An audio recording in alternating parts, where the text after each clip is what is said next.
কথিত মানবতাবিরোধী অপরাধের অভিযোগে জামায়াতে ইসলামের শীর্ষ নেতাদের ফাঁসি কার্যকর হয়েছে।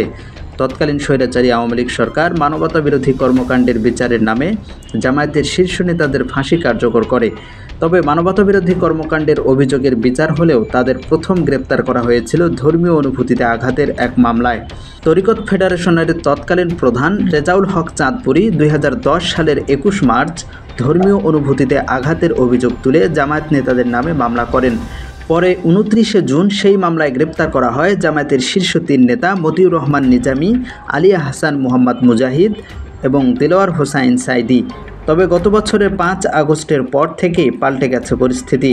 গত 29 এপ্রিল আন্তর্জাতিক অপরাধ ট্রাইব্যুনালের রায় এবং মৃত্যুদণ্ড বহাল রেখে আপিল বিভাগের দেওয়া রায় বাতিল করে জামায়াত নেতা এটিএম আজহারুল ইসলামকে খালাস দেয় আদালত।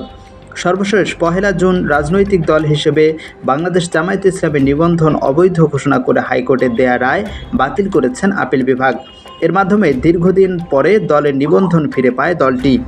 গত 5 আগস্টের পরে রেজাউল হক চাঁদপুরীর বিরুদ্ধে কোনো পদক্ষেপ নেয়নি জামায়াত। নেটিজেনরা বলছেন, সৈয়দ রেজাউল হক চাঁদপুরী এতই ক্ষমতাবান যে 5 আগস্টের পরও জামায়াত তার বিরুদ্ধে এখন পর্যন্ত কোনো পদক্ষেপ নিতে পারেনি। সেই সাথে কেউ কেউ প্রশ্ন ছুড়ে দিয়ে বলছেন, রেজাউল হকের বিরুদ্ধে ব্যবস্থা নিতে না পারা কি জামায়াতের ব্যর্থতা নাকি তার ক্ষমতা? দেশের নাম্বার 1 ট্রেডিং অ্যাপ নিফটি ফার্স্টে পাচ্ছেন ট্রেডিং এর সব সুবিধা, dual exchange access, company analysis, portfolio তৈরি করা সহ আরও অনেক ইউনিক ফিচারের সাথে ট্রেড করতে ডাউনলোড করুন এক্ষুনি।